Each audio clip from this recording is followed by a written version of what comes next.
অর্থাৎ ভাগ্যবান রাত্রে নাজেল করেছি, এর দ্বারা বরাতের রাত্রে আল্লাহ কোরআন শরীফ নাজেল করার সিদ্ধান্ত নিয়েছেন। অর্থাৎ দেখবেন একটা জিনিস বানাইতে গেলেই কিন্তু এক সময় হয়ে যায় না, কথা কন না কেন? একটা পোস্টারও যদি লিখতে যায় এক সময় ডিজাইন করে, আর এক সময় কপি করে, আর এক সময় এটার বান্ডিক করে, আর এক সময় কোন জায়গায় কি রং লাগে ওইটা লাগায়, কথা কন না কেন? লাস্ট ফিনিশিং এ একটা কপি হইয়া বাইর হয়। আল্লাহ সুবহানাহু ওয়া তাআলা বলেন, আমি বরাতের রাত্রে কোরআন শরীফকে বান্ডিশ করেছি। ফেরেশতাদেরকে নিয়ে সিদ্ধান্ত নিছি যে আমি কোরআন শরীফ জমিনে পাঠাবো। কোরআন শরীফ তো আমার আল্লাহ এই পৃথিবী সৃষ্টি করার কোটি কোটি বছর আগে লাউহে মাহফুজে লিখে রেখে দিয়েছে। ওইটারে লাউহে মাহফুজ থেকে আল্লাহ জমিনে পাঠাবে। তো জমিনে পাঠাবার সিদ্ধান্ত আমার আল্লাহ কয়েক রকম করছে, ভালো করে বুঝবেন। একরকম হলো, প্রথম আমার আল্লাহ পাহাড়কে বলছে আমি তোর ভিতরে নাজেল করি। কোরআনের ভাষা এরকম, লাউ আনজালনা হাযাল কুরআন আলা জাবালিন লারাআইতাহু খাশি'আন মুতাসাদ্দি'আন মিন খাশিয়াতিল্লাহ।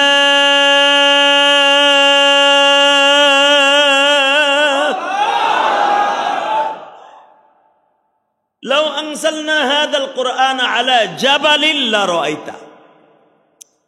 নবী আপনি তাকায় দেখেন, আমি পাহাড়ের উপরে কোরআন নাযিল করার কথা বলছিলাম এই বরাতের রাত্রে। এই বরাতের রাত্রে যখন কোরআন আমি পাহাড়ের উপরে নাযিল করব সিদ্ধান্ত নিলাম, পাহাড় প্রথম বাক্যে বলে ফেললো আল্লাহ ধ্বংস হয়ে যাব, জইলা পুইরা একবারে কয়লা হয়ে যাব। এরপরে আমি বললাম ওয়াসসামা, আমি আসমানের পরে নাযিল করব। আসমানও ডাইরেক্ট বলে দিল ভাইঙ্গা চুরা চুরমার হয়ে যাব। তখন আমি আল্লাহ সিদ্ধান্ত নিলাম এই বরাতের রাত্রে, সুবহানাল্লাহ কইলেন না? কোন রাত্রে? জোরে কোন? বরাতের রাত্রে। বরাতের রাত্রে আমি সিদ্ধান্ত নিলাম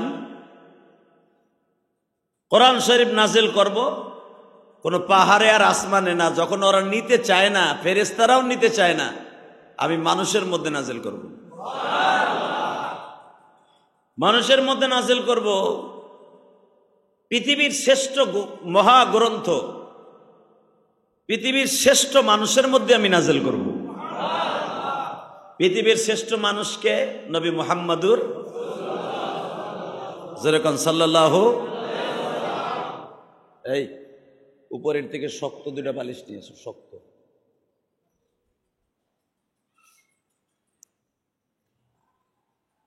শুধু আপনাদের খেদমত আরজ করতে চাই, আল্লাহ সিদ্ধান্ত নিলেন কোরআন নাযিল করবেন বরাতের রাত্রে, কমপ্লিট করলেন। এইটাকে পার্সেল করলেন কদরের রাত্রে। তাহলে এখন উত্তর দেন, উপরের তে নিয়ে এসো। মসজিদের দোতলা আছে না হেফজখানায়? না একটা বেডিং নিয়ে এসো। তাহলে বাংলাদেশে অনেক শ্রেণীর এক শ্রেণী আছে, তারা বলে শবে বরাত বলতে কোনো শব্দ নাই। বলে কি বলে না? আসলে বাটপার জানেই না, কোরআন হাদিস জানেই না, ঠিক না বেঠিক? এবং এইটাই ঠিক কথা যে শবে বরাত বলতে কোরআন হাদিসে কিচ্ছু নাই, এটাও ঠিক আছে। কিন্তু শবে বরাত এটা তো আর ফার্সি শব্দ।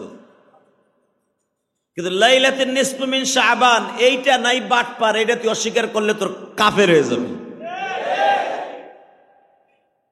কারণ আমার নবী বলছেন নিসফু মিন শাবান, লাইলাতুল নিসফু মিন শাবান কুমু লাইলা আসুমু নাহারাহা। তোমরা শবে বরাতে অর্থাৎ 14 তারিখের শাবান মাসের 14 তারিখ সারা রাত দাঁড়ায় দাঁড়ায় ইবাদত করবা আর দিনের বেলা রোজা রাখবা। এটা একাধিক হাদিসের দ্বারা প্রমাণিত। জোরে কোন মারহাবা। তাহলে রাত্রে দাঁড়ায় দাঁড়িয়ে ইবাদত করবা, এটা বিশ্বনবী শুধু নিসফু মিন শাবান, লাইলাতুন নিসফু মিন শাবান, শুধু সবে বরাতকে উপলক্ষ করে আমার নবী বলছেন এই রাতটার কথা। যেরকম ভাবে এই হাদিসের অর্থ হলো এরকম, মা আয়েশা সিদ্দিকা রাদিয়াল্লাহু তাআলা আনহা দেখে একদিন আমার নবী খুব ঝটপট আয়েশার ঘরে ঢুকছে। নবীর তখন 11 জন বিবি জীবিত, আলহামদুলিল্লাহ বলেন। 11 জন বিবির মধ্যে 9 জন বিবির ঘরে নবী পর্যায়ক্রমে 9 দিনে যাইতেন, এক একজনের ঘরে এক এক দিন থাকতেন। বুঝাইতে পারছি তো? যেদিনকে শবে বরাত ওই দিনকে মা আয়েশার ঘরে থাকার সময় মা আয়েশা সিদ্দিকা রাদিয়াল্লাহু আনহা দেখলেন আজকে মাগরিব ইশারের নামাজ পড়েই নবী আমার ঘরে ঢুকবে, খাবার দাবার সব রেডি কইরা বিছনা পাতি কাপড় চোপড় গরম কইরা নবীর লেগে আরামদায়ক কইরা রাইখা দিছে। ইন দি মিন টাইমে নবী মা আয়েশার ঘরে ঢুকছেও, আয়েশার ঘরে ঢুকে আবার ঝটপট কইরা আয়েশার ঘরের থেকে নবী জামাটা পরে আবার বাইরে গেছে। এই সুবহানাল্লাহ জোরে কর। জ্বলন্ত প্রমাণ, আপনি যদি দেখে আপনার বউ মগায় আমার ঘরে ঢুকছে, ঢুকে আবার 2 মিনিট দেরি করে নাই, আবার জামা পরে বাইরে যেতেছে, এ যদি আপনার বউ দেখে আপনার পিছ লাগবো, তাহলে মনে হয় কোনো সেমরি ওরে ফোন দিছে। কথা কর না কে? 100% আমাকে যে ডিজিটাল বউ বাটপার, এই বাটপার গুলা পিছনে একজনে লাগাই দিব, ঠিক না বেঠিক? যদি আপনার বাড়ির দারোয়ান থাকে কবে দেখতো ওই মগাটা কই যায়, ফলো কর। অথবা ছোট্ট পোলারে লাগাই দিয়ে বলবে দেখতো তোর বাপ কই যায়, কোন শরীর কাছে যায়, ঠিক না বেঠিক? এই একজন চুপ করে বই রয়েছে, বুঝি তোমার বউ তো এই কামই করে, এর লেগে তো চুপ করে হুনতাছ। ভালো করে বুঝছেন? এই যারা বলে সবে বরাত নাই অগো কপালে জুতার বাড়ি, এই হাদিস না বেটা, এই হাদিসকে অস্বীকার করলে তুই কাফের হয়ে যাবি। কথা বলে না কেন? যারা বলবে সবে বরাত নাই অগো কপালে জুতার বাড়ি, যেহানে বাবা নাক মুখ ফাটায় লাবা গুসাইয়া।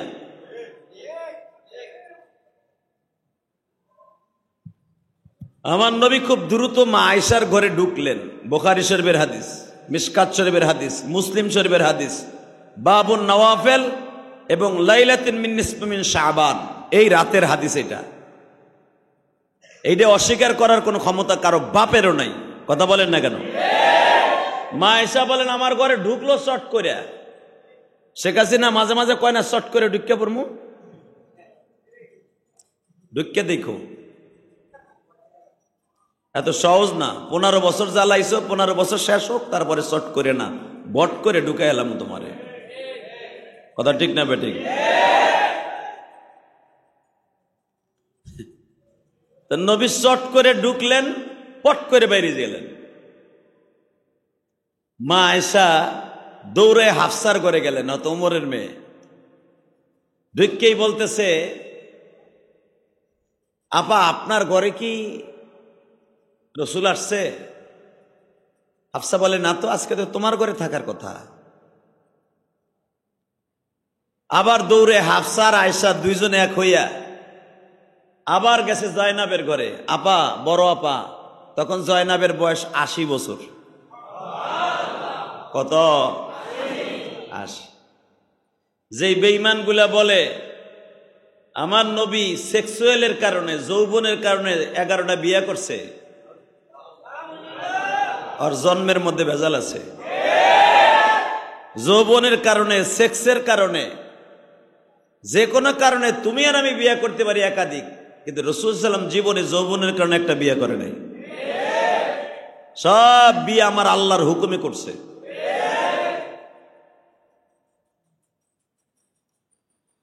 মা আয়েশা সিদ্দিকা রাদিয়াল্লাহু তাআলা আনহা যখন হাফসার ঘরে গেলেন, হাফসা গেলেন জাইনাবের ঘরে। কয়জন হইল এখন? হ্যাঁ, জাইনাব বলতেছে না তো বোন, আজকে তো তোমার ঘরে থাকার কথা। আয়েশা তোমার ঘরে ভাগে, 9 দিনের পালা তো তোমার। মা আয়েশা বলেন আমার ঘরেও নাই, হাফসার ঘরেও নাই, জাইনাবের ঘরে নাই, চলেন উম্মে সালমার ঘরে যাই। উম্মে সালমার ঘরে যায় দেখে সেই ঘরেও নাই। এখন কয়জন হইল? চলেন একটু পরে সাউদার ঘরে যাই। সাউদার ঘরে যায় দেখে সাউদার ঘরেও নাই। চলেন আর একজন বিবির ঘরে যাই, যায়নাব বিনতে জাহাসের ঘরে, সেই ঘরেও নাই। সব বিবিগুলো এখন আতঙ্কের মধ্যে পড়ে গেলেন, আমার এতিম নবী কই গেল?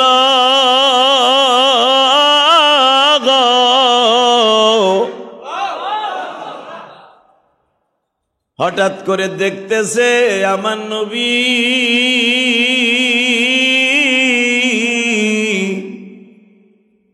জান্নাতুল বাকি কবরস্থানের দিকে যা।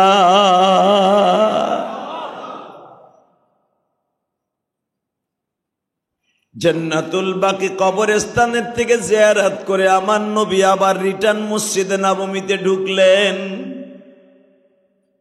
মসজিদে নববীর ভিতরে ঢুকে আমার নবী দুহাত তুলে দোয়া করে, মালিক রে, উম্মত আমার গুনাহগার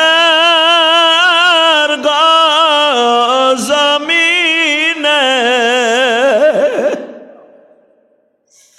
মাফ কইরা দাও, সবে বরাতে খাতিরে মাফ কইরা দাও, সবে বরাতের খাতিরে। উম্মত আমার কেমনে থাকবে কবরে, উম্মতের ভালো রাইখো কবরে। এরপরেই নবী বলতেছে, উম্মত যদি জাহান্নামে জ্বলা যায়, তোমার নবীর জান্নাতের দরকার নাই।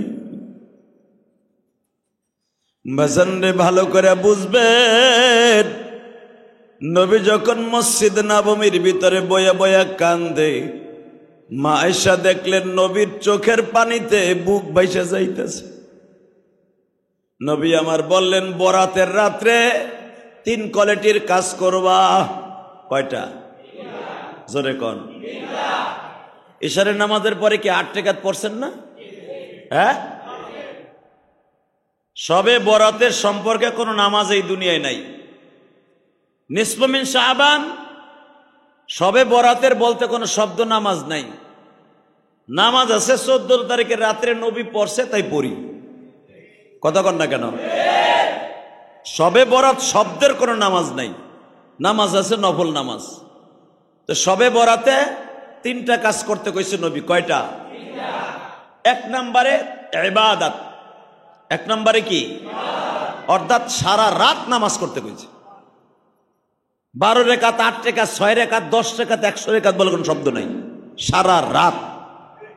ইনশাল্লাহ বলেন। এখন যদি কোন তাহলে 8 রাকাত পড়াইলেন কে? নবীর সারা জীবনের আমল ছিল 8 রাকাত তাহাজ্জুদ পড়া। নবীর আমলটা আগে করলাম, মারহাবা কর। এই জন্য 8 রাকাত পড়াইছে। এটা সবে বরাতের লেগে পড়াই নাই, পড়াইছে কিন্তু নবীর সুন্নাত হিসাবে। মারহাবা বলেন। তাহলে সবে বরাতে প্রথম কাজ হলো ইবাদত। বলেন কি? জোরে কোন? অর্থাৎ নামাজ। দ্বিতীয় নম্বরে হলো তেলাওয়াত। দ্বিতীয় নম্বরে কি? জোরে কোন? কি? নামাজ পড়তে পড়তে খারাপ লাগবে? আরে রাখো মিয়া না, নামাজ পড়তে পড়তে বিশ্বনবী জানে আমার উম্মত একটু ক্লান্ত হয়ে যাবে, তখন আমার নবী তেলাওয়াতের অপশন রাখছে। তেলাওয়াতের অপশন মসজিদের, আমার মসজিদের যে কোনো এক জায়গায় বাতি জ্বালায়া, নাহলে মোবাইলের বাতি জ্বালায়া চুপচাপ করে কোরআন তেলাওয়াত করবেন। এরপরে 3 নম্বরে হলো জিয়ারত। মসজিদের যে কোনো এক কোনায় বসিয়া আপনি আপনার বাবা মায়ের কবর জিয়ারত করার উদ্দেশ্যে দুরূদ শরীফ পড়বেন, কোরআন শরীফ পড়বেন, পড়ে পড়ে দোয়া করবেন। মারহাবা বলেন। তাহলে বরাতের রাত্রে কয়টা কাজ করবেন? জোরে কন, আরো জোরে। জোর হলো না? কয়টা?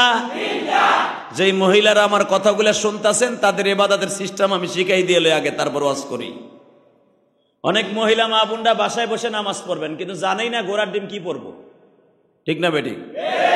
আন্তাজে উঠে আর বহে এক একজনে কয় কুল আল্লাহ 50 বার, ফাতেহা 10 বার। টাটকা মিথ্যা কথা, এটি বানানি কথা। সূরার কোনো শেষ সীমানা নাই।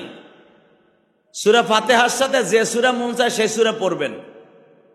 100 রাকাত পড়েন, 50 রাকাত পড়েন, 60 রাকাত পড়েন, 70 রাকাত পড়েন, 300 রাকাত পড়েন, যা মনে চাই তাই পড়েন। 4 রাকাত পড়েন আর 8 রাকাত পড়েন, কোনো বাধা নাই।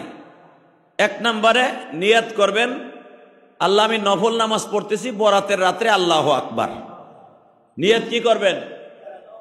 বরাতের রাত্রে নামাজ পড়তেছি, নফল নামাজ পড়তেছি, কিবলামুখী হই, আল্লাহু আকবার। অথবা কিচ্ছু কওয়া লাগবে না, যায় নামাজে খারাইয়ে নামাজ আরম্ভ করে দিবেন। আপনি কি নামাজ পড়তেছেন? এটা শেখ হাসিনা খালেদার মতো আমার আল্লাহ না যে হারে কইয়া লইতেইব। খতিয়ার নাম্বার, দাগ নাম্বার। আজকে ফেব্রুয়ারি মাসের 14 তারিখ, ভালোবাসা লুচ্চা দিবস তারিখ। এদিন কদম সবে বরাত পড়ছে। আল্লাহ তুমি মনে রাখো, আজকে কিন্তু ভালোবাসা দিবসে তোমার কেজি কেজি ভালোবাসা দিচ্ছি। এই খতিয়ার নাম্বার দিয়া নামাজে খারান লাগবো না। আল্লাহ জানে আজকে ফেব্রুয়ারির কয় তারিখ। কথা কন না কেন? কয়েকটারে দেখলাম একই কোয়ালিটির পাঞ্জাবি কিনছে, ভ্যালেন্টাইন ডে লেগে কিনছ? হ্যাঁ, ভ্যালেন্টাইন ডে, ভালোবাসার লেগে কিনছো এই পাঞ্জাবি। তোরে থাপ রাইয়া গাল গুল ফাটা হালাব একবারে। ওই পাঞ্জাবি খুলে মসজিদে আয়। কিন্তু যদি ওই নিয়ত করে কিনে থাস পাঞ্জাবি যে আমার প্রেমিকাও কিনছে এই কালারের, আমিও কিনলাম এই কালারের। কথা কন না কেন? জোরে কবে না মগা? আমি দেখতেছি অনেক যুবক এক কালারে পাঞ্জাবি পরে আইছে। হালাকে আজকে পরে আসা চুলে সাদাটা, আজকে কি পরে আসবা? যখন রঙিন দেখতেছি, রঙিন ডাল মে কুছ কালা হ্যায়। কথা ঠিক না বেঠে? জোরে কও। কলার পাতার পাঞ্জাবি যখন পরছো, ভালোবাসা দিবসের লেগে কিনছো। যদি ভালোবাসা দিবসের নিয়ত করে পাঞ্জাবি কিনে থাকোস, এই পাঞ্জাবি অক্ষণই পুরাই হেলাবি। অক্ষণ না পরাইলে তোর কপালে জুতার বাড়ি। বাটপার। ও ভালোবাসা দিবসের লেগে পাঞ্জাবি কিনে। ভালোবাসা দিবস কি মুসলমানের লেগে? জোরে কন, আরো জোরে। ভালোবাসা দিবস লে কালকে মুন্সিগঞ্জে জার্সি কঠিন যারা ওয়াদা করাইছি, কেডা যাবি না, সবগুলা কাইন্দা মাইন্দা কইছে একদিন যাইতাম আর যাম না।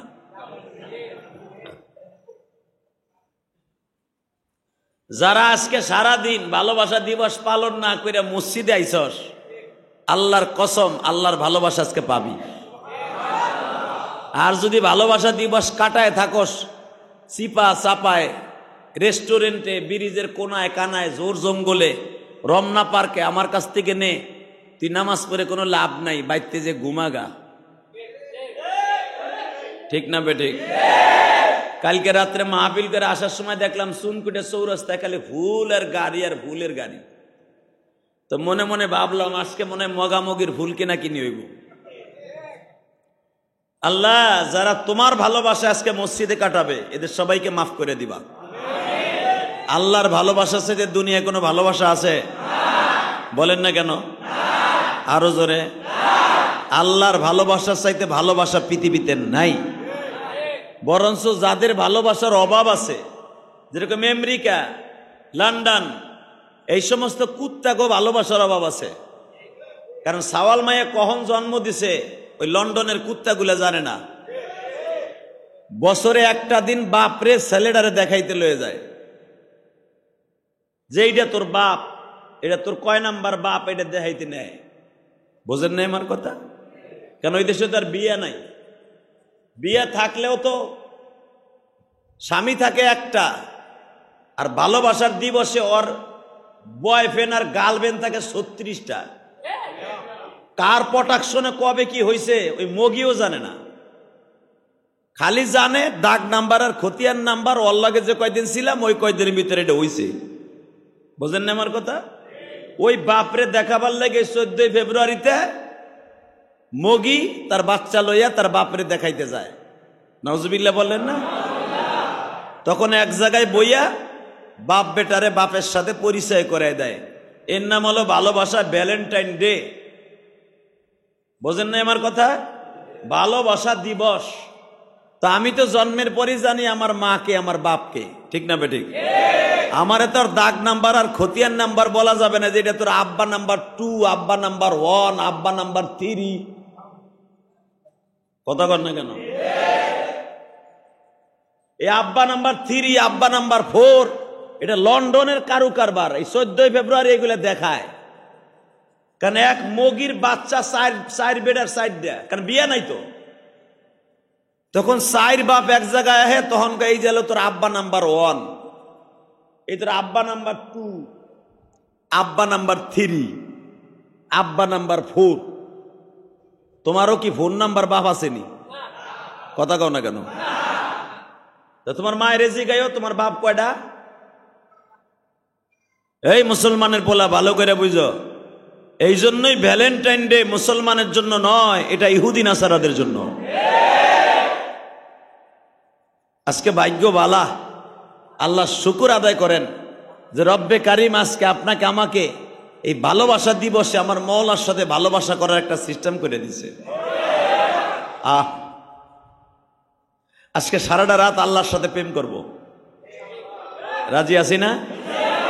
আর আমার নবী নিজে বলছে, ও আয়েশা তোমরা তো ভাবছিলা আমি জানি কই গেছি গা। না আয়েশা, তুমি আমার আজকে মাফ করে দিও। আমি জানি আয়েশা আজকে তোমার বাগের, তোমার রাতটা তোমার ছিল, তোমার কাছে কাটাবার কথা ছিল, কিন্তু আমি দেখলাম তোমার চাইতে আমার মওলার সাথে একটু প্রেম করার দরকার বেশি।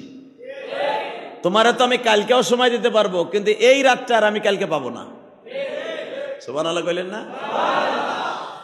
বাজান রে, এবার দিলটা নরম করবেন। আমার নবী বারবার বলতেছে, আয়েশা রে আমি তোমার হকটারে নষ্ট করলাম আমার মওলার দরজায় যাওয়ার লাইগা। আয়েশা, ঘটনা ছিল তোমার দরজায় যাইয়া, তোমার রুমে যাইয়া তোমার সাথে ভালোবাসা করার। আজকে ভালোবাসাটা ভাগ করে আমার মওলারে দিয়ে দিলাম। আয়েশা, আমি আগামী কালকে তোমার বাসায় থাকবো, কালকে যার বাসায় থাকার কথা ছিল আমি তারে বুঝাইয়া বলবো। ও আয়েশা, আজকে এমন একটা রজনী রে আয়েশা, আমার আল্লাহ আজকে প্রথম আসমানে বইয়ে রইছে। জোরে জোরে জোরে জোরে। প্রথম আসমানে কুদরতি হাত বাড়ায়া বলতেছে, আলা মিন মুস্তাগফিরিন ফাগফির লা। বান্দার জীবনে কত গুনাহ করছো, রায় আমার দরজাটা ছাড়িস না। আলা মিন মুস্তারজিকিন, বান্দারে তোর ব্যবসা খারাপ, তোর ভালো চাকরি নাই, চাকরির মালিক তোরে না কইরা দিছে। বান্দাই বরাতের রাত্রে আমার দরজাটা ছাড়িস না।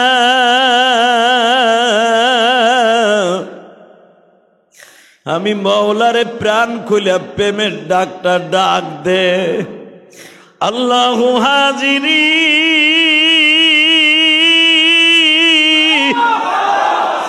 আল্লাহু নাদিরি,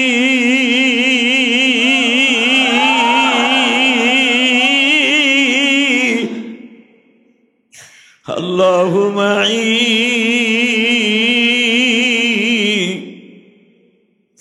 আমার সাথে এই দোয়াটা পড়েন বাবা, এই রাত্রে বেশি বেশি করে এই দোয়াটা পড়বেন।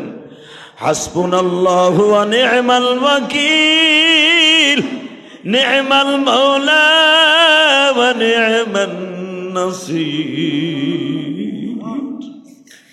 পরাণ খুলে আমার মাওলারে ডাক দিয়ে বলেন হাসবুনাল্লাহ ওয়া নি'মাল ওয়াকিল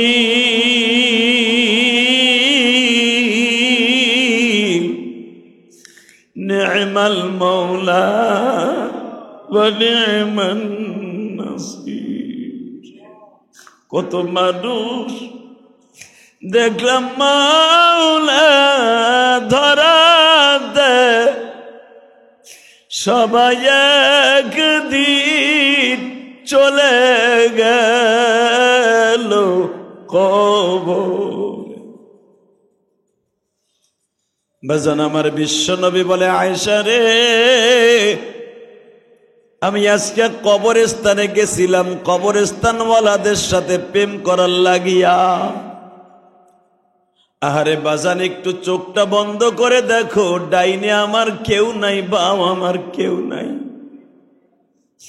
সামনে আমার কেউ নাই, পিছনে আমার কেউ নাই, নাই নাই নাই, আছে একমাত্র উনি কে? দুহাত উঁচা করে বলেন উনি কে? নামান আল্লাহ বলেন লা ইলাহা ইল্লা হুয়াল হাইয়ুল কাইয়্যুম, লা ইলাহা ইল্লাল্লাহ, আমি আল্লাহ ছাড়া কোনো মাবুদ নাই। আছে কে? ইল্লাল্লাহ ইল্লাল্লাহ ইল্লাল্লাহ ইল্লাল্লাহ ইল্লাল্লাহ ইল্লাল্লাহ ইল্লাল্লাহ ইল্লাল্লাহ ইল্লাল্লাহ। নাই নাই নাই নাই, আছে কে? লা ইলাহা ইল্লা হুয়াল হাইয়ুল কাইয়্যুম। আল্লাহ বলে বান্দা কেউ নাই, কেউ নাই, আছি একমাত্র আমি মওলা। বাজান আমি আপনাদের সামনে একটা ঘটনা তুলে ধরতে চাই গো।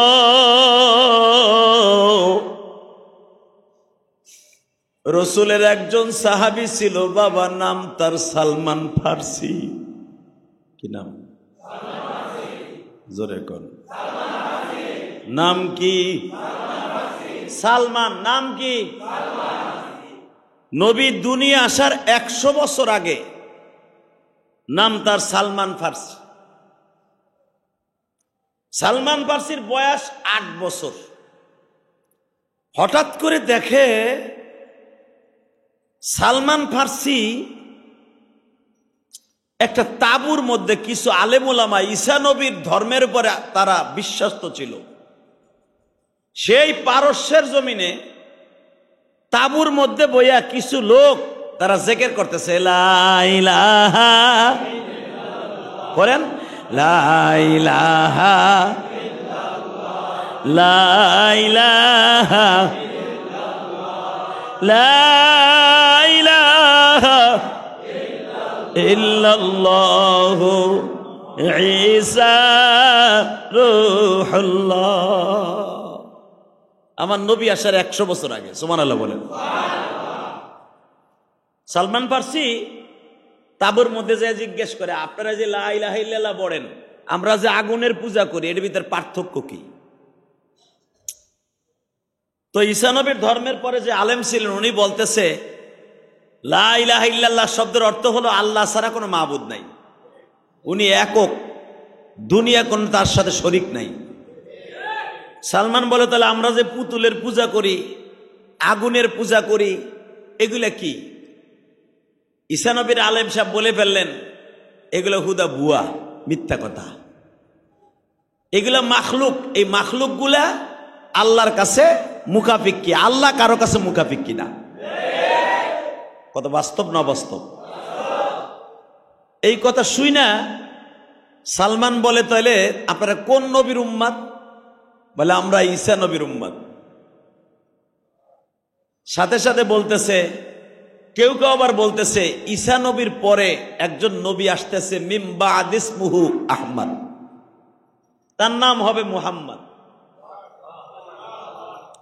যদি তারে আমরা পাই, তার কাছে কালেমা পড়ব। সে হলো পৃথিবীর শ্রেষ্ঠ মহামানব। তার চাইতে দামি মানুষ আর পৃথিবীতে কেউ নাই। আরো জোরে কোন, আরো জোরে।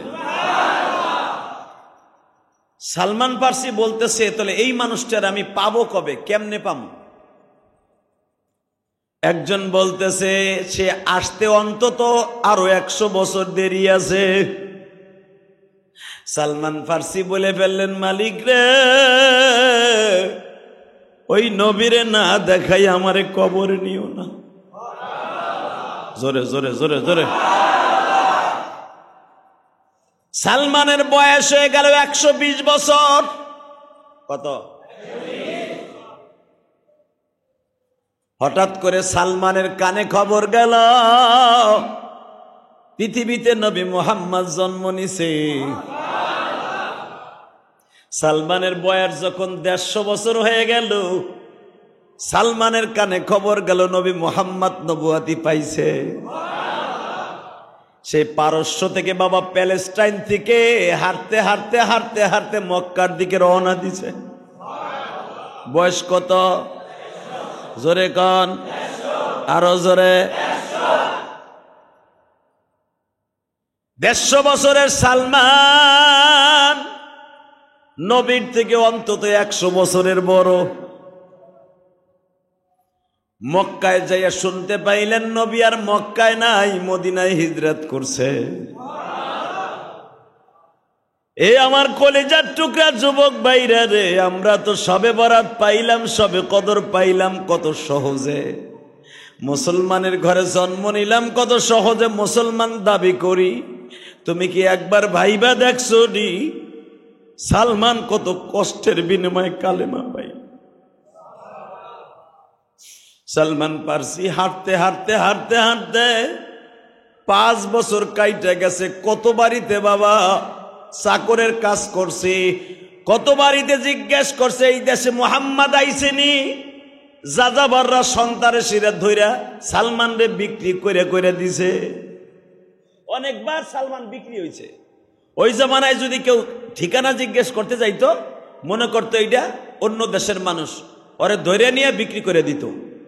এইরকম সালমান ফার্সি ওর জীবনে অন্তত 10 বার বিক্রি হয়েছে। 10 বার। কয়বার? তা মালিক যে কিনে আনিছে সে কি সহজে ছেড়ে দিব? কাম করাইছে, কত কিছু করাইছে, শিকল দিয়ে বাইন্দা থুয়া দিছে যেন আবার ভাগ্যে না যায়। গরু ছাগল যেমন বাইন্দা থয়, সালমান এইভাবে বাইন্দা থুয়া দিছে। হঠাৎ করে সালমান বিক্রি হয়ে গেল মদিনায়। জোরে কোন, আরো জোরে, আরো জোরে। সালমান মদিনায় বিক্রি হয়ে গেল 10 বারের বার। বিক্রি হইয়া হঠাৎ করে শুনতে পাইল এই দেশে নবী মুহাম্মদ হিজরত করছে আরো কয়েক বছর আগে। কিন্তু সালমান সুযোগ পাইতেছে না যে নবী মুহাম্মাদের কাছে যাইয়া একটু নবীরে দেখব, যার জন্য 150 বছর অপেক্ষা করতেছে। 150 বছর। মালিকরে একদিন ডাইকে ডেকে কয়, আমি তো আপনার বাড়িতে প্রায় অনেক বছর ধরে চাকর, আমার কিনে আনছেন, আমি কোনোদিন আপনার কাছে একটা দিন ছুটি চাই নাই, আমারে 2টা দিন ছুটি দিবেন। মালিক আবার আসিল কঠিন ইহুদি। মালিক জিজ্ঞেস করে, কি লেগে যাবি, কই যাবি, ছুটি তো এতদিন চাস নাই, এত বছর তুই আমার বাড়ির গোলাম, কোনোদিন একদিন ছুটি চাস নাই, আজকে ছুটি চাইতেছিস, কই যাবি? সালমান সত্য কথাই বলে দিলেন যে আমি নবী মুহাম্মদ একটু দেখতে যাব। এখন কানবেন, আজকের রাতের দোয়া কিন্তু কবুল হবে। সালমান ফার্সি সেই পারস্য দেশে বাড়ি। বাজান রে মনে মনে ভাবলেন, আমি কার কাছে জিগাইতে জিগাইতে নবীরে দেখতে যাব? যার কাছে জিজ্ঞেস করে মুনাফিক বলে নবী মুহাম্মদ রে চিনি না। হঠাৎ করে নবীর একজন কলিজার টুকরা সাহাবী ছিল বাবা, তার হাতে পড়িয়ে গেছে, জিজ্ঞেস করছে নবী মুহাম্মদ কই থাকে? সাহাবী বলে, তুমি আমার পিছনে পিছনে আসো, নবীর কাছে তোমারে লইয়া যাই। তখন আমার নবী সবে মাত্র আসরের নামাজ পড়ে বাবা তসবিহ গুনতাছে, সাহাবীদের কাছে তালকিন দিতাছে। ইন দি মিন টাইমে সালমান মসজিদে নববীর দরজায় দাঁড়ায় রয়েছে। সালমান তখনও মুসলমান না, অগ্নি পূজক। সালমান দরজার কাছে দাঁড়ায় দেখে এত সুন্দর চেহারা, জীবনে কোনদিন সালমান এই কোয়ালিটির মানুষ দেখে নাই। বাজান, আমার নবী এমন একজন চেহারার অধিকারী ছিলেন, নবীর একবার কেউ দেখলে পাগল হয়ে যাইত। নবীর জীবনে যদি কেউ একবার দেখতো গো বাবা,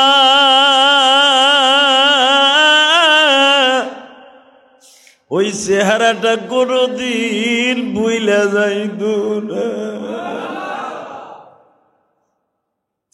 সালমান দরজার পরে দাঁড়াইয়া চিন্তা করে, এই মানুষটাই নবী মুহাম্মদ। নবী আমার হাতটা বাড়ায় বলে, সালমান রে আয় আমার বুকে। সালমান পড়ছে, আশ্চর্য হয়ে গেল, আমার নাম জানো কেন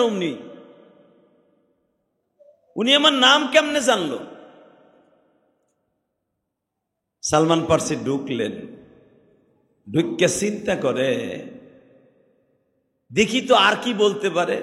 সালমান, ভালো আছো? ভালো আছি। তোমার মনের মধ্যে কয়েকটা প্রশ্ন আছে, প্রশ্নগুলো করে ফেলো। সালমান বলে, আমি প্রশ্ন করবো না, দেখি আমার মনের কথাগুলো আপনার মুখ দিয়ে বাইর হয় কিনা। আরো জোরে। এর দ্বারা বোঝা যায় নবী গায়েব জানে না। আবার ভাইবেন না নবী গায়েব জানেন, জিবরাইল নবীরে হিগায় দিছে, নবী গো এই সালমান আইস থেকে না অন্তত 155 বছর আগের থেকে আপনারে খুঁজতাছে। নবী সালমান এই দুনিয়ায় 300 বছর হায়াত পাবে, 300 বছর। আপনি ইন্তেকালের পরেও সালমান ফার্সি আরো 150 বছর বাঁচবে। আরো জোরে কোন।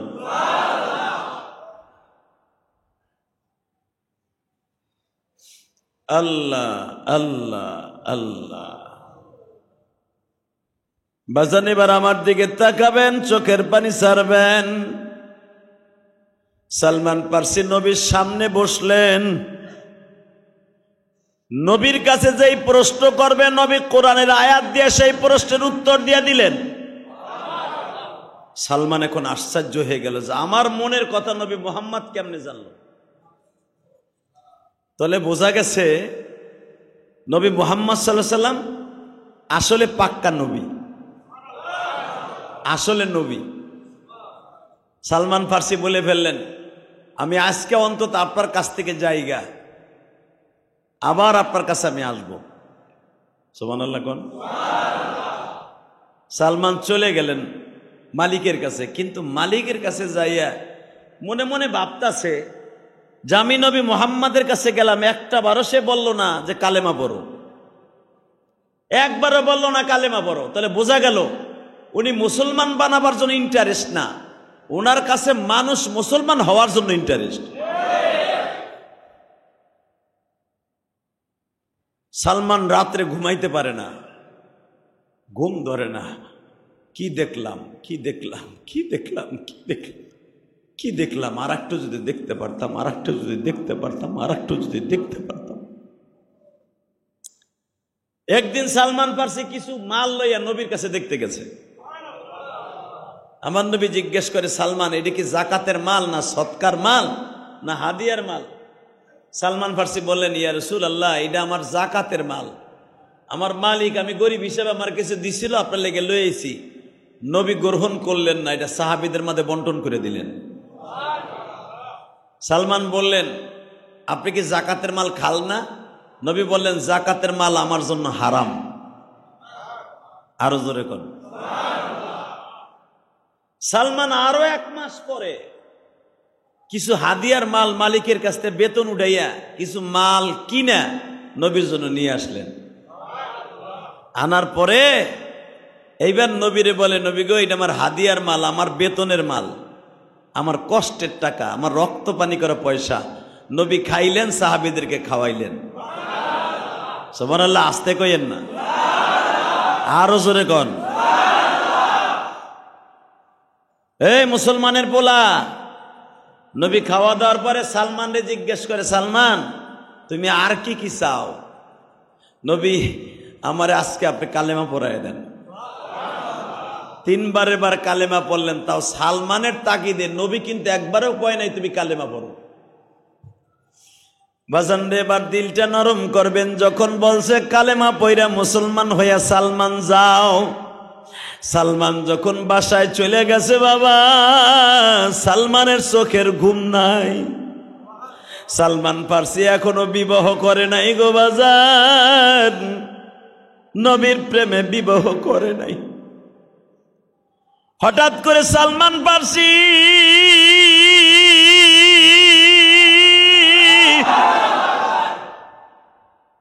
খেজুরের বাগানের মধ্যে তাবু গাড়িয়া সালমান মাওলারে ডাকে, মালিক রে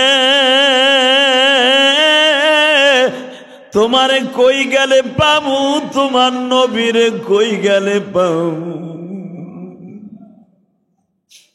যখন বলছে তোমারে কই পাবো, তোমার নবীরে কই পাবো,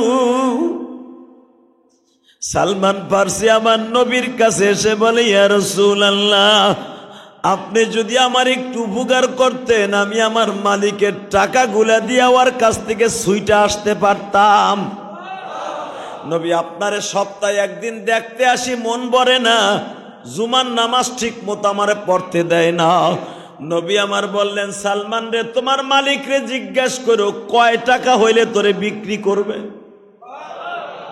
জিজ্ঞেস করিস তোর মালিক যা দিয়ে কিনছে তার থেকে যদি ডাবল দাম দেয়, তোর মালিক তোরে ছাইরে দিব কিনা। মালিক আসছিল কাঠটা শয়তান, হট করে বলে ফেললে, তোর নবী যখন টাকার গরম দেখাইছে, আমার 1000 দিনার দিতে হবে। 1000 দিনার, 1000 দিনার মানে এই জামানার 65 লক্ষ টাকা। কত? 65 লাখ টাকা 1000 দিনার, সমান সমান ওই জামানার। এবং তুই যদি আমার কাছে সরতে হয় তাহলে 250 গ্রাম স্বর্ণও দিতে হইব। মানে যেটা যুক্তির বাইরে, এইগুলা বলবো সালমান আর যাইতে চাবে না, আর আমার কাছ থেকে ছুটবেও না। বোঝেন না আমার কথা? এবং তোর নবী শুনছি অনেক কিছু পারে বলে, অলৌকিক। তোর নবী আমার এই বাগানে তুই যদি 100টা খেজুর গাছ লাগাই দিয়া দিতে পারস, এই খেজুর গাছে ফল ধরবে, ফল ধরার পরে তুই যাবি গা। আল্লাহু আকবার বলেন। আমার নবীর কাছে বললেন, ইয়া রাসূলুল্লাহ, ঘটনা তো ঘটে গেছে, আমার জীবনে মনে হয় আপনার কাছে আর আইতে পারলাম না। আমার নবী বলে, সালমান, সাধারণ 1000 দিনার? কয় হ্যাঁ। 100টা খেজুর গাছ লাগাই দিতে হবে? কয় হ্যাঁ। হুজুর, তাও ফল ধরাইতে হইব। ফল ধরতে একটা খেজুর গাছ অন্তত 10 বছর লাগে। এই 10 বছর আমি কাঠটা শয়তানের বাড়ি থাকবো। নবী বলে, যেই মালিক খেজুর গাছে খেজুর ধরায়, উনি 10 বছর লাগে না, 10 ঘন্টায়ও ধরাই দিতে পারে, 10 মিনিটেও ধরাই দিতে পারে। যেই খেজুর গাছটা 10 বছরে বড় হয়, 10 মিনিটে আল্লাহ তত বড় করে দিতে পারে। কথা কন আরো জোরে। আল্লাহ পারে না? পারে, পারে। বিশ্বাস হয়? লিল্লাহে তাকবীর। বিশ্বাস হয়? যেই আল্লাহ এত কিছু পারে, ওই আল্লাহ আজকে আপনারে মাফও করে দিতে পারে।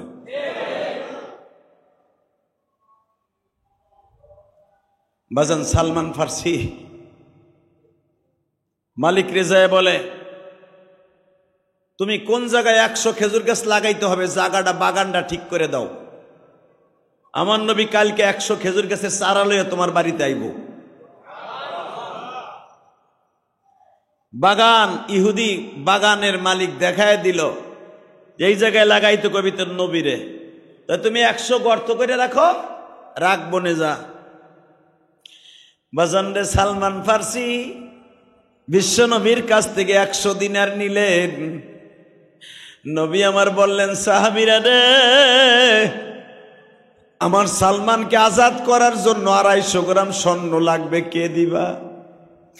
ওসমান গনি সহ সব সাহাবীরা এক জায়গায় করে বাজান 250 গ্রামের মতো কিছু কম হয়েছে। নবী আমার গালের মধ্যে হাতটা বুলাই দিয়া স্বর্ণের চাকার উপরে আস্তে করে মার্বেলের মতো বানাইয়া নবী আমার হাতের মধ্যে চাপ দিয়া কয়, স্বর্ণের মালিক, দুনিয়ার কোন মানুষ স্বর্ণ রূপা বানাইতে পারে না, এমনি সোনা বানাইতে পারে বাবা, তাও স্বর্ণের পানি দিয়ে ধুইয়া। কথা কর না কেন? এই যে স্বর্ণের কালার করে, এটা আলাদা কোনো রং না, স্বর্ণের কালার স্বর্ণ ধোয়া পানি দিয়া স্টিলের উপরে কালার করে। পৃথিবীর কোন মানুষ স্বর্ণ বানাইতে পারে না, রূপা বানাইতে পারে না, এটা আলাদা খনি আছে। এটা আমার আল্লাহর খোদাই প্রদত্ত খনি। এটা আল্লাহু আকবার বলেন। তেলের খনি, তেলের খনি, মোবিলের খনি, অক্টেনের খনি, কেরাসিনের খনি, স্বর্ণের খনি, সব আলাদা আলাদা। এই জন্য এই জিনিসগুলো আমার আল্লাহর কাছে দামি। ঠিক না বেঠিক? স্বর্ণ কেউ বানাইতে পারে না। আমার আল্লাহ স্বর্ণটারে নবীর হাতে দেওয়ার কারণে একটু কম আসছিল, নবীর লালা লাগার কারণে স্বর্ণ 250 গ্রাম হয়ে গেল। নবী সালমানের হাতে দিয়া বলে, সালমান যা, তোর মালিকরে বুঝাই দে আগামীকালকে সকালবেলা আমি আসবো খেজুর গাছ লাগাই দিতে। নবী আমার সব খেজুর গাছগুলা ফজরের পরে লাগাই দিলেন। সালমান খেজুর গাছের বাগানে বইয়া পানি দেয় আর কয়, আল্লাহ, এই খেজুর গাছ কবে বড় হবে আর আমি কবে যাবো আমার নবীর কাছে? বাজান রে, সালমান তাবুর মধ্যে ঘুমায় আছে, সকালবেলা উঠিয়া দেখে খেজুর গাছ 10 বছরের মতো বড়। খেজুর গুলা পাইকা কাইনের মধ্যে ঝুলতাছে গো। সালমান ফার্সি মালিক রে ডাক দিয়া কয়, মালিক, তোমার সব শর্ত পুরো হয়ে গেছে, আমার নবীর মুজিজা শুরু হয়ে গেছে। আবার মালিক তোমার সব শর্ত পুরা করে দিছে, এইবার তুমি আমার বিদায় দাও। বাজান, হেদায়েত দেওয়ার মালিককে আরো জোরে কন, আরো জোরে। এবার চিল্লাবার কানবা আমি জানি নাই, সবে বরাতে কার জানো মা নাই, কার জানো বাবা নাই গো। আল্লাহ কয়েক ব্যক্তির আজকে রাত্রে মাফ করবে না, তার ভিতরে যারা শিরক করছেন, পীর পূজা মাজার পূজা করছেন, কোন মানুষকে সেজদা দিছেন, তারে আল্লাহ আজকে মাফ করবে না। ওই যুবককে মাফ করবে না, যার উপরে তার মা বাবা অসন্তুষ্ট, তারে আল্লাহ মাফ করবে না। আমার বিশ্বনবী বলেন, সাহাবীরা রে, বরাতের রাত্রে আল্লাহ তাকেও মাফ করবে যদি খালেস তওবা করে, আবার টেলিফোন করে যদি মা বাবার কাছে মাফ চায়, আল্লাহ মাফ করে দিবে। তাকাবে এইদিকে, এখন চিল্লাবার কানবা। সালমান ফার্সি মালিকের কাছ থেকে বিদায় যখন লয় গো বাবা, মালিক সালমান রে বুকে নিয়ে বলে, সালমান রে, এই যে লত টাকা, এই যে লত স্বর্ণ, এই খেজুরের বাগানটা আমি তোর নামে দলিল করে দিলাম রে সালমান।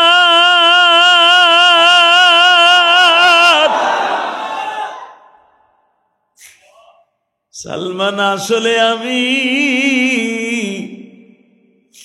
এইগুলা পাইবার জন্য তোরে আটকাই নাই রে।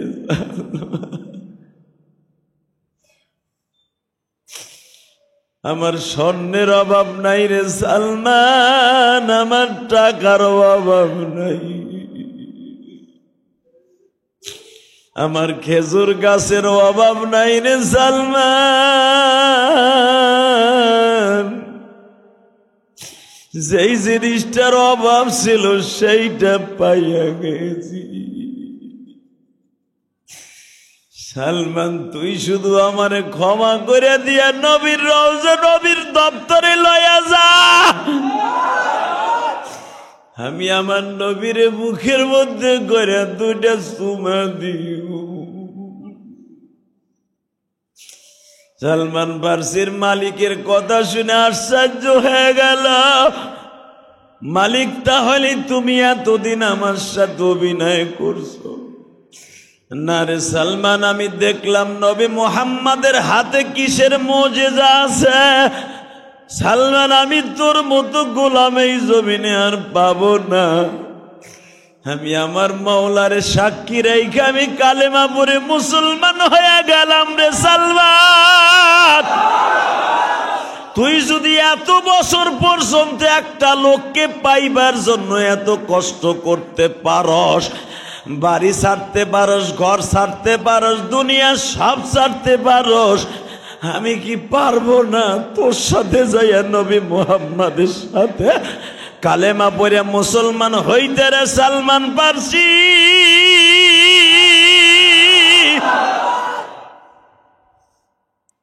সালমানের মালিক যখন আমার নবীর কাছে আসছে, বাজান আমার নবী দুহাত বাড়ায় বলে, সালমান রে, তোমার মালিক রে বইলে দিও, তার সব জিনিসের অভাব থাকতে পারে।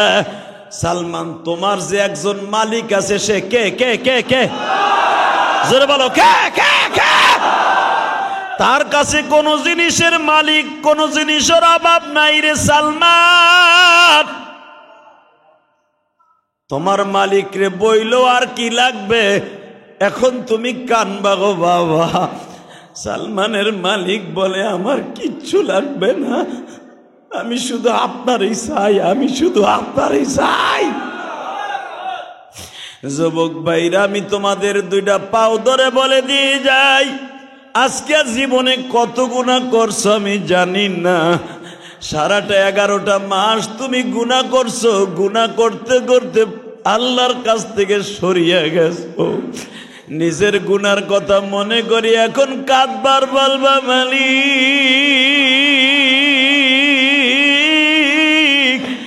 11টা মাস গুনাহ করছি,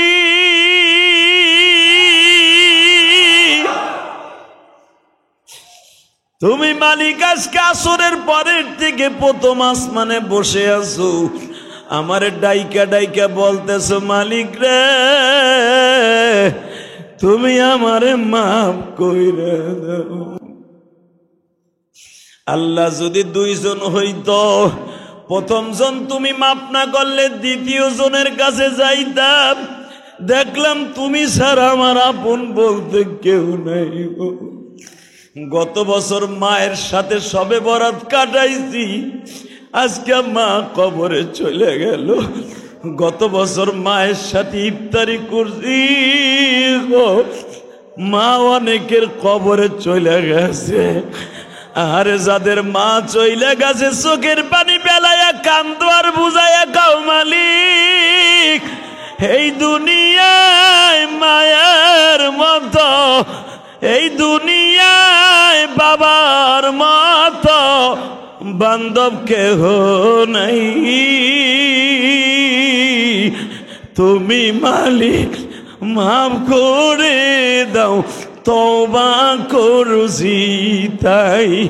বাজানরে আমার মাওলার কাছে চাওয়ার মতো চাইতে হয়।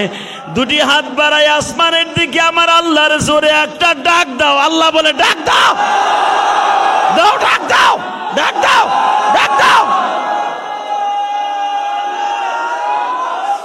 আল্লাহ তুমি তাকায় দেখো, মালিক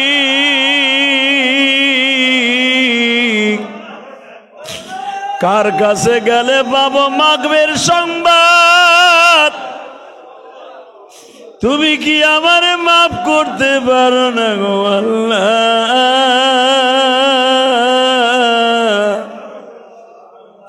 নিজের হাতে ডাক দাও, আল্লাহরে ডাক দাও, ডাক দাও, ডাক দাও। নিজের হাতে বান্দা তুমি বানায়া কোনদিন মাফ না করে পারবা না, কোনদিন মাফ না করে পারবা না। আল্লাহ দেখো কিভাবে তোমার ডাকে, আল্লাহ তোমার কেমনে ডাকে দেখো না। নিজের হাতে বান্দা তুমি বানায়া কোনদিন মাফ না করে পারবা না। এই যুবক দে আল্লাহর রাসূল একটা ডাক দে, ডাক দে, ডাক দে, ডাক দে। আল্লাহ তুমি তাকায়া দেখো এদের মধ্যে কার জানো মা নাই বাবা নাই গো, কার জানো মা অসুস্থ বাবা অসুস্থ, মালিক গুনার বোঝা মাথায় লইয়া তোমারে ডাকে। তুমি যদি ডাক না শোনো কার কাছে যাইয়া ডাক শোনাবো মালিক? এই বরাতের রাতের খাতিরে আমাদেরকে মাফ কইরা দাও। হাত নামাও কলিজার ভাইরা, চোখের পানি ফেলায় এখন কানবার চিল্লাইবা। নবীর একজন সাহাবীর নাম ছিল আবি আক্কাস। নবীর জানের চাইতে বেশি ভালোবাসতো। একদিন আবি আক্কাস বলে, নবী গো আমি আপনারে অনেক ভালোবাসি। নবী আমি আপনার সাথে বরাতের রাত্রে সবে বরাতে কানবা। নবীর সাথে আবি আক্কাস নামাজে দাঁড়াইছে। বাদান রাত 3টা যখন বাইজা গেছে, আবি আক্কাস আর খাড়াইয়া থাকতে পারে না। আমার নবী এক সিজদার ভিতরে পুরা রাত কাটায় দিছে। আল্লাহু আকবার জোরে বলো। এক সিজদার ভিতরে পুরা রাত কাটায় দিছে। আবি আক্কাস মনে মনে ভাবতাছে দীর্ঘ সময় আমার নবী এইভাবে নামাজ পড়ে, আহারে আমার নবীর জন্য তো জান্নাত ওয়াজিব, কেন নবী বরাতের রাত্রে সারা রাত দাঁড়ায় দাঁড়ায় নামাজ পড়ে? আমার এতিম নবী একদিন আমার নবীরে বলে, নবী গো আমার জীবনে 2টা জিনিস আকাঙ্ক্ষা রয়ে গেল। কি? 1 নম্বরে নবী আমি যেন আপনার আগে ইন্তেকাল করি, আমার মরণ যেন আপনার আগে হয় গো নবী। আমার নবী বললেন, আবি আক্কাস আমি জানি না তোমার কবে মৃত্যু হয়ে যাবে, তবে আমি বললাম আবি আক্কাস তোমার আগে যদি আমি মারা যাই আল্লাহ তোমারে মাফ করে দিবে। হঠাৎ করে আবি আক্কাস শুনতে পাইলেন বিশ্বনবী সব সাহাবীর কাছ থেকে বিদায় নেয়। নবী 12ই রবিউল আউয়াল বিদায় নিয়ে চলে যাবে। ইন দি মিন টাইমে আবি আক্কাস অসুস্থ শরীরের মধ্যে বিশ্বনবীরে বললেন, নবী আমি একটা কাজে আমি আপনারে মাফ করতে পারতাছি না। সে কাজটা কি? নবী আপনার সাথে একটা যুদ্ধে গেছিলাম, যুদ্ধে যাওয়ার সময় আপনার হাতের লাঠির বাড়ি আমার পিঠে লাগছিল, ওই বাড়ির দাগটা আমার পিঠ কাইটা রক্ত বেরিয়েছিল। নবী আমি আপনার শরীরের পিঠের মধ্যে একটা বাড়ি দিব। যখন শুনছে আমার নবী আবি আক্কাস আমার ঋণ শোধ করার জন্য পিঠের মধ্যে একটা বাড়ি দিবে, নবী আমার বলে, আবি আক্কাস রে বাড়ি দিবি ঠিক আছে, এই যে আমি পিঠটা পাঠায় দিলাম বাড়ি দে। আবি আক্কাস বলে, যখন আপনি আমার পিঠে বাড়ি দেন তখন আমার শরীরের মধ্যে কোনো কাপড় ছিল না, যখন আপনার বাড়ি লাগে তখন আমার সামনে শত শত সাহাবী ছিল। নবী আমি আপনারে বাড়ি মারবো শুধু একা একা নির্জন কুঠিরে বসিয়া লয়, আমি আপনারে মানুষের সামনে হাজার হাজার মানুষের সামনে বাড়ি দিব। বাজান 1 মিনিটের মধ্যে পুরা মদিনার মধ্যে ছড়িয়ে বলল, আবি আক্কাস আমার নবীর অসুস্থ শরীরে বাড়ি মারবো।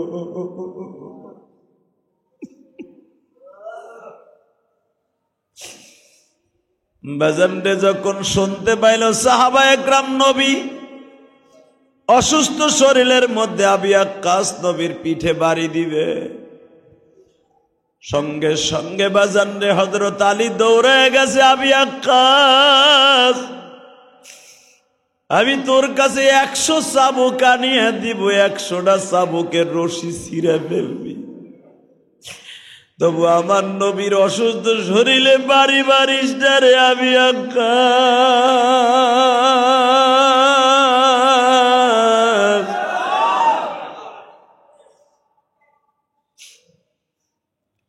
একটু পরে দেখা গেল বাবা আবি আক্কাস কারো কথা শুনে না।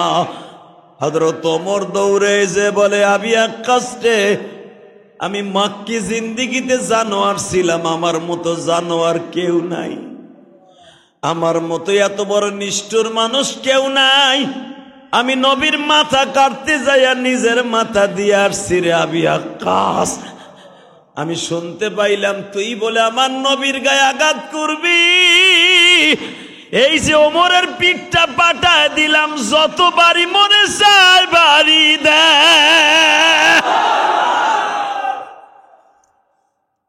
আবি আক্কাস বলে, আপনি নবীর শ্বশুর, সব কিছু আপনার দ্বারা সম্ভব, সুযোগ সব সময় আসে না। হযরত আবু বকর রাত 3টার সময় আবি আক্কাসের বাড়ি যেয়ে বলে, আবি আক্কাস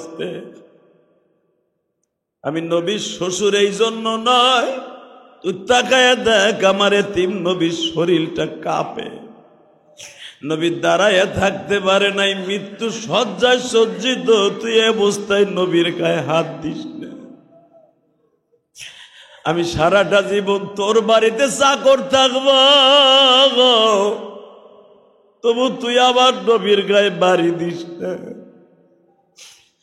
আবি আক্কাস বলে, নবীর শ্বশুর আপনি, সুযোগ সব সময় আসে না বাজান, এখন চিল্লাবার কানবা, আমি দেখবো নবীর আশেক এই ময়দানের মধ্যে এই মসজিদে কয়জন আছো, নবীর আশেক যদি একজন থাকো, তার দোয়া আজকে মাওলাই ফিরাই দিয়ে পারবে না,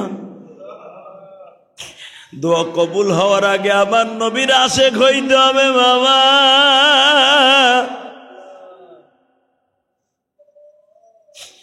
হযরত আবু বকর কাঁদতে কাঁদতে মসজিদে নববীতে আসলেন, ফজরের নামাজের পরে নবী মসজিদে নববীতে বসলেন, চাবুকটা হাতে নিয়ে আবি আক্কাস মারবে,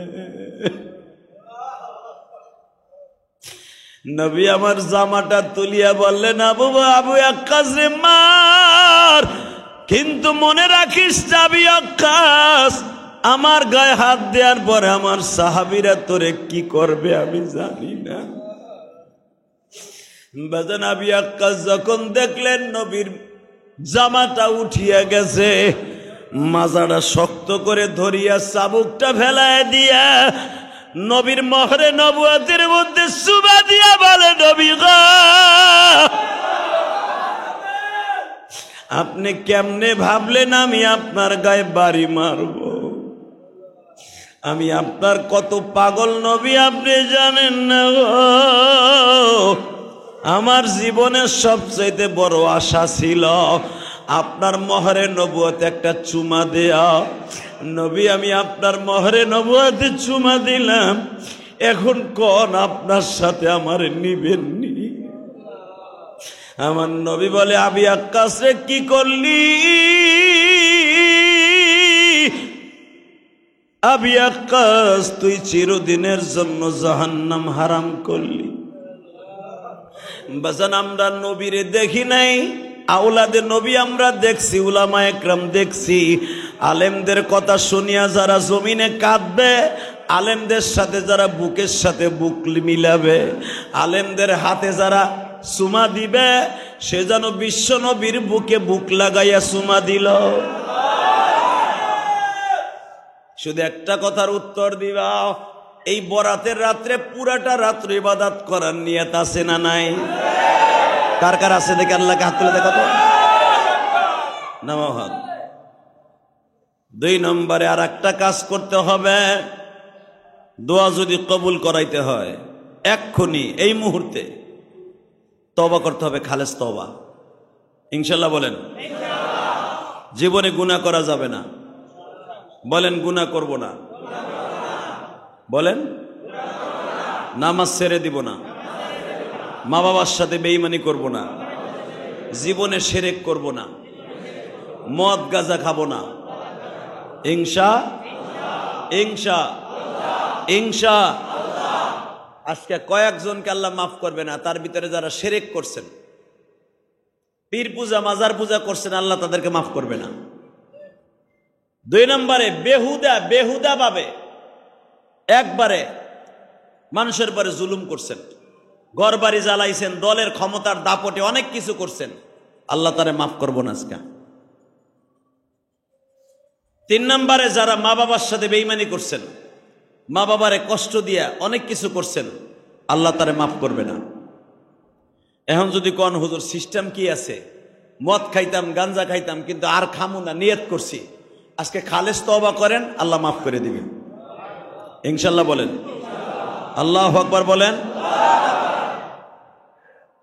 এ যুবক ভাই, মনে রাখতে হবে, যদি আগামী বছর এই শবে বরাত আর নাই পাই, কবরে যে কি জবাব দেবা তাই কো, কি জবাব দেবা? কবরে যে জবাব দেওয়ার মতো কোনো সিস্টেম নাই, ঠিক না বেঠিক? সিস্টেম আছে কবরে, যে সিস্টেম যদি না থাকে কবরে যেতেই হবে, কোনো সন্দেহ আছে? কোনো সন্দেহ নাই। রসুলের জামানায় একজন সাহাবী ছিল, বিশ্বনবীকে ডেকে ডেকে বলতেছে, ইয়া রাসূলুল্লাহ, আমি তো দেখতেছি আমি জাহান্নাম ছাড়া কিচ্ছু দেখি না। নবী বললেন, আল্লাহর কাছে খালেস তওবা করো। ওই সাহাবী আবার এসে বলতেছে, ইয়া রাসূলুল্লাহ, আমি খালেস তওবা করলে কাম হবে না, আমি এমন গুনাহ করছি যেই গুনার মাপ নাই। নবী বললেন, কি গুনাহ করছো, করতো? হুজুর, আমি যদি সেই কথা বলি আপনি আমারে দূর দূর করে তাড়ায় দিবেন। কি করছো কও? হুজুর, আমি করছি, একটা মেয়ের সাথে জিনা করছি, তারপরে মেয়ের পেটে বাচ্চা আসছে, তারপরে বাচ্চা আসার খবর শুনে আমি তারে হত্যা করছি। নাউজুবিল্লাহ, জোরে কোন। মাইকের আওয়াজ একটু বাড়াতো, স্পিকার আওয়াজ বাড়ারো, এটা কই? এবার ভালো করে তাকাও। নবী বলে, তারপরে কি করছো? বলে, হুজুর, ওই বাচ্চাটা যখন 7 মাস বয়স পেটে, তখন বাচ্চারে লাথি দিয়ে মারছি, ওই লাথি তো ওর মাও মরে গেছে। তারপরে কি করছো? আমি রাতের অন্ধকারে বস্তায় বইরা জঙ্গলের মধ্যে নিয়ে ওই লাশটারে টুকরা টুকরা করছি। এরপরে কি করছো? নবী গো, এরপরে আমি কি করছি শুনবেন। ওই টুকরা টুকরা গুলাকে এক এক জায়গায় বিছাইয়ে বিছাইয়ে রাখছি। আমার নবী কান্দে আর কয়, এরপরে কি করছো গো? নবী, এরপরে আমি পাগল হয়ে গেছি। আমার নবী যখন শুনলেন জেনা করছর বাচ্চা হয়েছে, তারপরে তুই আবার তারে মাইরে ফেলছো। এক তো বাচ্চার মায়েরে মারছর, আর একটা বাচ্চারে মারছর। আমি নবী বলতে পারি, তোর গুনাহ মাফ হইব। সঙ্গে সঙ্গে আমার নবী বলেন, তোর গুনাহ মাপের কোন সিস্টেম দেখি না। এই যুবকটা নবীর মুখে শুনা পাগলের মতো দৌড় মারছে। বাবা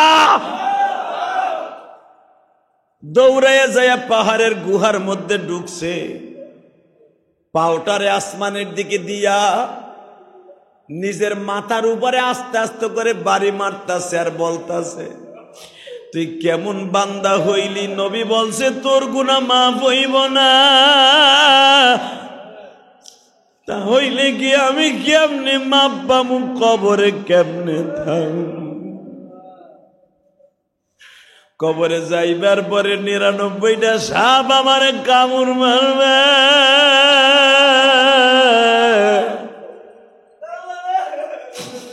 99টা সাপে আমারে পুরা বডিটা পেঁচাইয়া ফেলবে। আমার মাথার মগজ গুলা ঠোকাইয়া ঠোকাইয়া খাবে। মাটি এক পাজরের হাড় আর এক পাজরের মধ্যে ঢুকাইয়া দিবে। আমি ওই কষ্ট কেমনে সহ্য করব? ওই কষ্ট সহ্য করার চাইতে দুনিয়ায় আমি আত্মহত্যা করিয়া যাই। যখন চিল্লায় চিল্লায় কান্দে আর বলে, মালিক আমি তো অন্যায় করে ফেলেছি, শয়তানের ধোকায় পড়িয়া। তোমার নবীও বলে ফেলছে আমার গুনাহ মাফ হইব না, তুমিও কি একবার বলবানি আমার গুনাহ মাফ হইব না?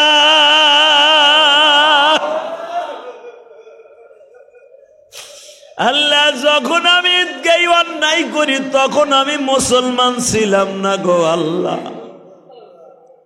আল্লাহ, আমার বিশ্ব নবী আমারে বললো এই গুনাহ মাফ হওয়ার সিস্টেম নাই, তাহলে তুমিও বলে দাও গুনাহ মাফ হইব কিনা। বাজার আমার নবীর কাছে ওহী আসিয়া গেছে, নবী গো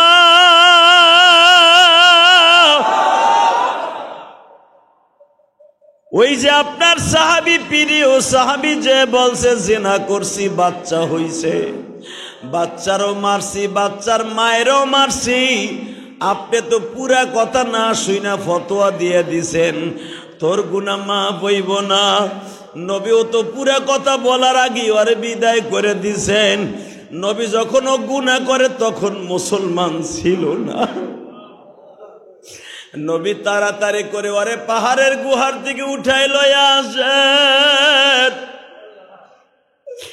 যদি ওরে আপনি বুঝ দিয়া বলেন আল্লাহ তোরে মাফ করে দিছে রে, যদি ওই মুহূর্তে মারা যায় গো নবী, আমি আল্লাহ কষ্ট পাব। নবী সাহাবীদেরকে পাঠাইয়া বাবা যাইয়া দেখে ওই ছেলেটা যুবক, পাও দুইটা আসমানের দিকে দিয়ে আমার মাওলারে কান্দে আর বলে, মালিক আমারে তুমি নিজের হাতে বানাইয়া কেন মাফ করবা না? নবী যাইয়া ডাক দিয়া কয়, মালিক তোরে মাফ করে দিছে রে যুবক, তোরে আল্লাহ মাফ করে দিছে। মারহাবা বলেন, আরো জোরে বলেন। আমরা তো জীবনে এত বড় গুনাহ করি নাই, করছি? তার আল্লাহর কাছে আজকে মাফ চাওয়া যাবে না? বলেন তো ইনশাআল্লাহ। আল্লাহর জোরে একটা ডাক দেন তো, আল্লাহ কয়। এই ডাকটা শুধু এইভাবে না, চোখটা বন্ধ করতে হবে, তওবার নিয়তে ডাক দিতে হবে। যদি এইভাবে মা কয়ে ডাক দিতাম, মা কথা শুনতো, ঠিক না? ঠিক না? জ্বলন্ত প্রমাণ দিয়ে যায়। মারে ডাক দিলে যদি মা শুনে, আল্লাহ শুনবে না? হ্যাঁ শুনবে, শুনবে। দেখায় দেই, বেশি দূরের কথা না, তোমাকে কেরানীগঞ্জের কথা, গত মাসে তার আগের মাসের ঘটনা। ছেলে মেয়ের লেগে কমলা আনছে, কমলা আইনা টেবিলের উপর রাখছে। বিদ্যা মা ওখান থেকে দুইটা কমলা নিয়ে নিজে ছিঁড়ে খাইছে। এই অপরাধে ছেলে তার মায়ের থাবড়াইতে সিঁড়ির মধ্যে ফেলাই দিছে। সিঁড়ির মধ্যে ফেলাইয়া আবার চুল ধরে পাড়াই ধরছে।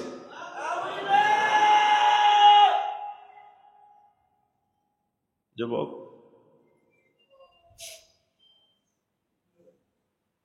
যখন মায়েরে পাড়ায় ধরছে, মা কান্দে আর কয়, বাপ আর কোনোদিন তোর হাতের কমলা খাইতে চাও না, কোনোদিন কমলা খাইতে চাও না। পাশের ঘরের ভাড়াটিয়া দেখা মহিলাটারে ধোয়ায় মুছে খাটের উপরে দিয়ে থুয়ে দিছে। এলাকার মানুষ জানাজানি হয়ে গেল, ইমাম সাহেবের কাছে নালিশ দিছে, হুজুর এরকম আমার পাশের বাসার একটা ছেলে তার মা কমলা খাওয়ার অপরাধে থাবড়াইয়া নিচে নামাইছে। ইমাম সাহেব আমারে ফোন দিয়ে কয় যে, হাদি ভাই আপনি বক্তা মানুষ, এই কথাগুলো বইলেন, একদিন কাজে লাগবে। একটা কমলার অপরাধে তুই তোর মায়ের থাপ্পড় দিলি রে ভাই, মারে আবার চুল ধরে পাড়ায় ধরলি। কিন্তু এমন একদিন ছিল তোর বাবা 8টা কমলা আনছিল, তোকে ফ্যামিলিতে 9 জন মানুষ, তোর ফ্যামিলিতে 7 জন মানুষ, তোর মার ভাগের কমলাটা তোর মা খায় নাই, উপরে থুয়ে দিছে। 2 ঘন্টা পরে তুই আইসে বলছিলি মা আমার আর একটা কমলা দাও, তোর মা কমলাটা বাইর করে তোরে দিছে, মা কিন্তু খায় নাই। ঠিক না বেঠিক? তোর কমলা খাওয়া সিলকা দিয়া তোর মা পান দিয়া খাইছে, তবু কমলার কওয়া খায় নাই। যুবকরে আমি তোমাদের সামনে একটা ঘটনা বলিয়া দেই, বেশি সময়ের আলোচনা করব না। আল্লাহ পাক যে বলছেন যার সাথে মার সম্পর্ক খারাপ, ও কোনদিন ওর দোয়া কবুল হইব না।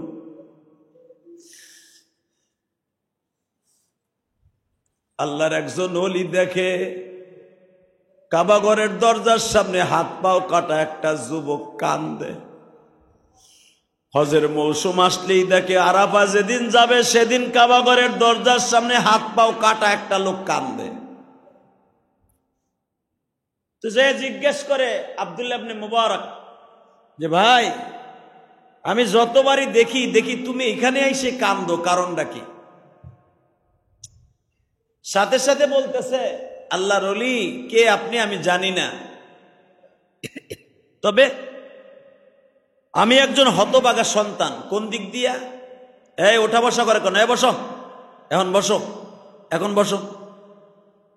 আমি একজন হতভাগা পুরুষ। কি হতভাগা পুরুষ হলে এই আমার মতো হতভাগা কেউ নাই। কেমনে? আমি একদিন সফরের থেকে আসার পরে আমি দেখি আমার মা ঘরের মধ্যে অসুস্থ হয়ে পড়ে রয়েছে। আমি জিজ্ঞেস করলাম আমার বউরে, মার কি হয়েছে রে? বলে তোমার মা অসুস্থ। তখন অসুস্থর কথা শুনে আমি মায়েরে দেখতে না যাইয়া আমার কাজে ব্যস্ত হয়ে গেলাম। 1 দিন যায়, 2 দিন যায়, 3 দিন যায়, মা আমার অসুস্থ আরো বেশি হয়। হঠাৎ করে অসুস্থ মারে আমিও দেখতে যাই না, আমার বউ দেখতে যায় না। আল্লাহর ওলি লাশ পিরিশে কি হয়েছে শুনবেন? কি আমার মার সাথে আমার বউর সাথে অসুস্থ অবস্থায় গ্যাঞ্জাম লেগে গেছে। আমি দাইয়া পাইয়া কিছু না কইয়া, বউরে কিছু না কইয়া মায়েরে এমন জোরে থাপ্পড় দিছি। মায়ের কাছে আগুনের সাজালি ছিল, অর্থাৎ কয়লার আগুন। মা শীত থেকে বাঁচার লেগে ওই আগুন পোহাইতেছিল। আমার অসুস্থ মা ওই আগুনের মধ্যে পুইরা মরে গেছে। আল্লাহর ওলি যখন আমার মায়ের হাত পা গুলা পুইরা একরকম হয়ে গেছে, আমার মা মরার আগে আমারে বইলা গেছে, তুই যে আমারে থাপ্পড় দিয়া হাত পা গুলা পোড়ায় দিলি, আল্লাহ জানো তোর এই হাত পা গুলা নিয়ে কবরে যাইতে না দেয়। আল্লাহর ওলি আমার খাদেম আছে, আমি প্রতি বছর হুইল চেয়ারে হজে আসি ঠিকই, এই হাত পাও দুইটা আমার মায়ের বরদোয়ার কারণে চলে গেছে।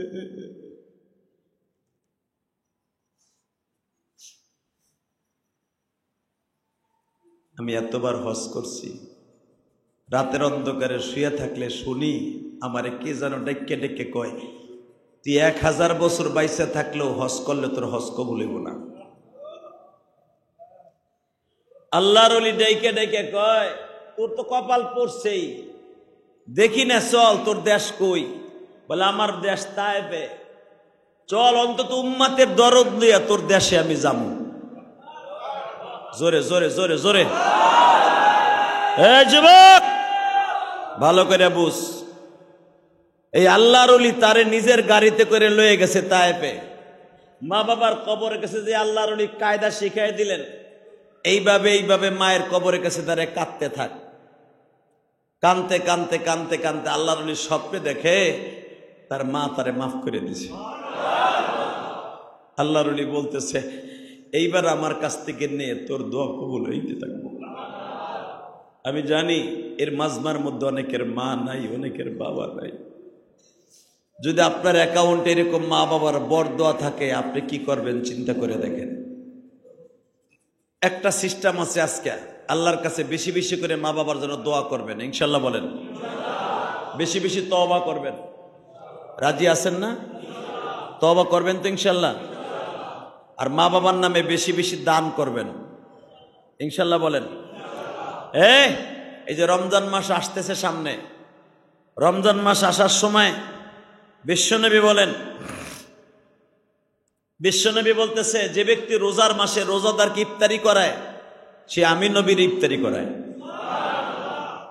যে ব্যক্তি রোজাদারকে আও তামারিন আও লাবানিন আও মাইন, সে এক গ্লাস পানি হোক, 2টা খেজুর হোক, অথবা 1 পেয়ালা দুধ হোক, রোজাদারকে রোজাদার ইফতারি করাইলে সে ডাইরেক্ট নবীকে ইফতারি করাবে। আমি জানি অনেকের জনম দুঃখিনী মা এই দুনিয়ায় নাই, আছে না? এই যে মসজিদটা দেখতেছেন আমি যে করছি, এটা আমার মায়ের ওসিয়াতে করছি। আমার 12 বছর বয়সে আমার মা বলছিল, ইলিয়াস রে যদি কোনোদিন টাকার মালিক হস একটা মসজিদ বানাইস। 4 কোটি টাকার মতো খরচ হয়েছে মসজিদে আমার। এত জোরে জোরে ডাকবো জীবনে সব গুনাহ যেন মাফ হয়ে যায়। জোরে লা ইলাহা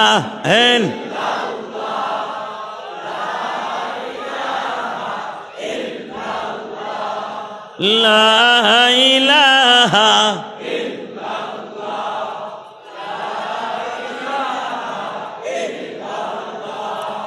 লা ইলাহা ইল্লাল্লাহ লা ইলাহা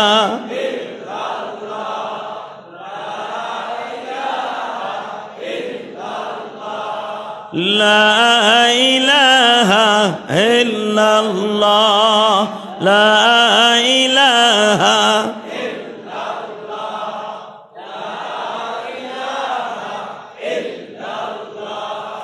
লা ইলাহা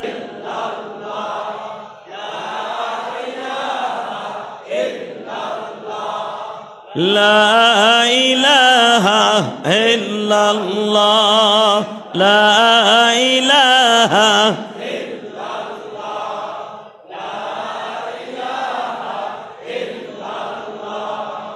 লা ইলাহা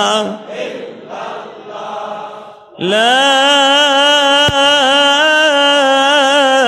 ইলাহা ইল্লাল্লাহ মুহাম্মাদুর রাসূলুল্লাহ ইল্লাল্লাহ ইল্লাল্লাহ ইল্লাল্লাহ ইল্লাল্লাহ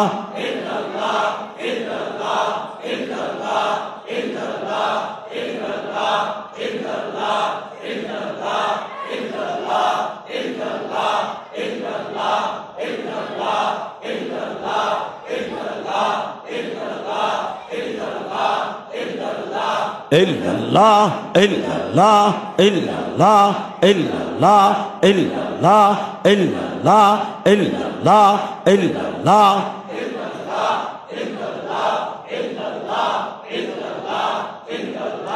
এই 2 তলায় যা অনেকে টাকা দিবে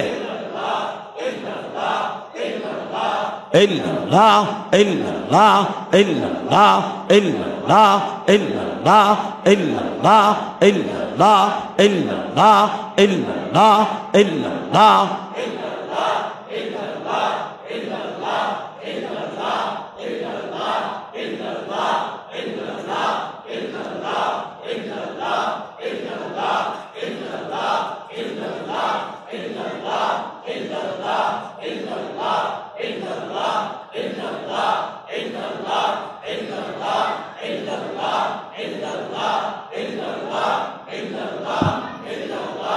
Allah Allah Allah Allah Allah Allah Allah Allah